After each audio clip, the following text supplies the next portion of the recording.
भारत जोड़ो यात्रा जम्मू कश्मीर में भी इस वक्त रवा दवा है, जहां राहुल गांधी के हमरा कई जम्मू कश्मीर के सियासी पार्टी के रहनुमाओं ने इस यात्रा में शमूलियत इख्तियार की। इस वक्त मेरे साथ मौजूद है भारतीय जनता पार्टी के सीनियर लीडर और तर्जुमान आला अभिजीत सिंह जसरोटिया जी। जसरोटिया जी, जिस तरह से भारतीय जनता पार्टी ने लगातार तनकीद का निशाना इस यात्रा को बनाया, ताहम राहुल गांधी ने कहा कि ये यात्रा दिलों को मिलाने की यात्रा है और जिस तरह से मजहब पर सियासत की। देखिए, मुझे इस यात्रा से कोई एतराज़ नहीं है, लेकिन यात्रा को नाम जरूर सही दे लेते। अगर उसको नाम देते ये कांग्रेस जोड़ो यात्रा या गांधी परिवार जोड़ो यात्रा तो हम मान सकते थे। भारत, कौन सा भारत जोड़ने चले हैं राहुल गांधी जी? मुझे लगता है 5 अगस्त 2019 के बाद जो जम्मू कश्मीर को आपने 50-60 साल हिंदुस्तान से तोड़कर रखा था, उसको भी पूर्ण विलय हिंदुस्तान में करा दिया गया। अब कौन सा नया भारत जोड़ेंगे, जरा ये बता लीजिए। अपनी टूटती हुई और सिकुड़ती हुई पार्टी को जोड़ने के लिए जो राहुल गांधी जी ने अपना कदम उठाया हुआ है, इसमें वो कितने कामयाब हो गए आने वाले टाइम में लोग उन्हें बताएंगे। लेकिन मुझे लगता है कि सबसे पहले इस यात्रा को शुरू करने से पहले जो 4-5 सवाल मैंने जम्मू कश्मीर आने से पहले राहुल गांधी जी से पूछे, तो उनमें से किसी एक का भी जवाब इनका प्रवक्ता नहीं दे पाया। पहला सवाल मेरा सा था कि क्यों देश का विभाजन किया गया मजहब के आधार पर, क्यों 2 मुल्क बनाए गए। उसके बाद मेरा सन 1987 की रिगिंग का इनसे सवाल था कि बूटा सिंह आपके होम मिनिस्टर थे और यहाँ पर शेख फारूक अब्दुल्ला साहब थे, क्यों आपने रिगिंग कर कर जमहूरियत का गला दबाया था। उसके बाद ही बंदूक यहाँ पर दाखिल हुई थी। क्यों यहाँ पर आदरणीय लेट श्री श्यामा प्रसाद मुखर्जी जी की, जो हमें इन गुलामी की बेड़ियों से निजात दिलाने आए थे, उनकी क्यों षड्यंत्र के चलते यहाँ हत्या कर दी गई। इसका कोई भी जवाब अभी तक इनका प्रवक्ता नहीं दे पाया तब से हमें। लेकिन कांग्रेस के बावजूद कुछ लीडरान भी वहां पे मौजूद थे।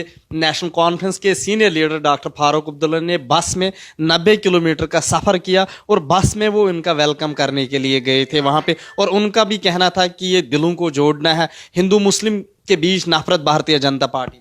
देखिए, जो काम इन्होंने इतिहास में किए हैं और बड़े दर्दनाक काम किए हैं, तो वो जो उनसे गलतियां हुई हैं, अब ये गलती माने या ना माने उसको, मुझे लगता है जब सब ने मिलकर वो जो उन्होंने किया है उसके ऊपर पर्दा डालने के लिए ये सब इकट्ठे होंगे ही। क्या 87 में जो गलती की गई थी इतना बड़ा, जिसके बाद एक अमन सुकून वाली जगह जिसे कश्मीर कहते थे, उसके अंदर बंदूक और खून का सिलसिला, कत्लो गारत का सिलसिला शुरू हो गया। उसके अंदर तो ये 2 पार्टियां जो है पूरी तरह से इन्वॉल्व थी।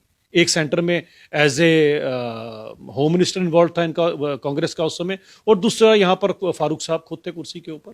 तो जब इन्होंने ऐसा किया तो आज अपने आप को बचाने के लिए इकट्ठा होने का लाजमी है, तभी तो इकट्ठे हो रहे हैं सारे के, क्योंकि भारतीय जनता पार्टी से खौफजदा है कि जिस तरह से भारतीय जनता पार्टी सबका साथ सबका विकास और सबका विश्वास के नारे के साथ 2014 के बाद उससे बड़े बहुमत से 2019 में आई, और 2014 में अब इनको यही डर है कि कांग्रेस जो 3 डिजिट से 2 डिजिट और आने वाले टाइम में आरे भर के शून्य को सलामी देती हुई नजर आएगी। इसके डर के कारण ये सब कुछ हो रहा है, और इनकी धुन में धुन वही मनाएंगे जिन्होंने इनके साथ वो सभी काम किए हैं जिसके कारण जम्मू कश्मीर जो है वो हिंदुस्तान से टूटा हुआ रहा।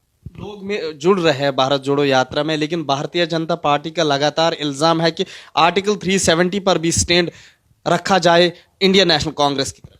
वो कभी नहीं रखेंगे इसके ऊपर। क्यों स्टैंड रखेंगे? उनको पता है कि किस तरह से एक चोर दरवाजे से और जबरदस्ती हम लोगों के ऊपर 370 नाफिज किया गया था। ना किसी अपर हाउस लोअर हाउस में डिस्कशन हुई, कोई जानता भी नहीं था इसके बारे में। जो नेहरू जी ने एक प्रेसिडेंशियल ऑर्डर से सिर्फ शेख अब्दुल्ला साहब के कहने पर हमारे सिरों पर 370 जैसी एक तलवार लटका दी, जिसका खमियाजा हम लोगों ने भुगता है।